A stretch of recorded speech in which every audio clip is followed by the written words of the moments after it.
here we are again at our tidal marsh restoration area.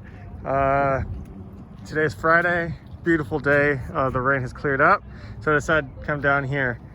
Just like over the Glen Echo outfall, there's lots of urban runoff that made its way blown into the lake and actually washed upon the shore near the Pickleweed area. So I decided to come do some picking up of trash and just to see how our pickleweed's doing.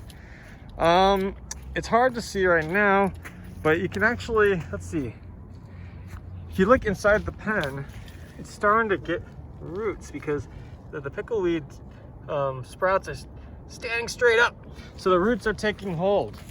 In the pen, they're looking good, and surprisingly, same with outside of the pen. If you can see right here, the growth of this pickleweed, look at that, it's sprouting right up. So in our control outside of the pens, doesn't look like the geese are getting to it.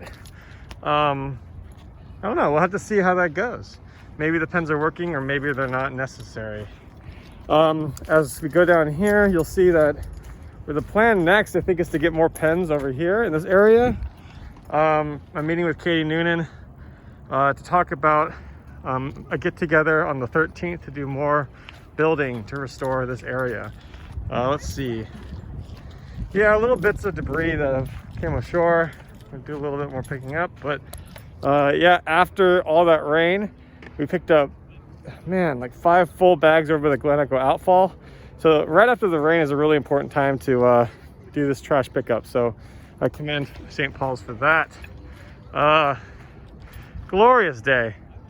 All right, well, that's my pickleweed update. You'll be getting these every once in a while whenever I feel like coming down here and shooting some video.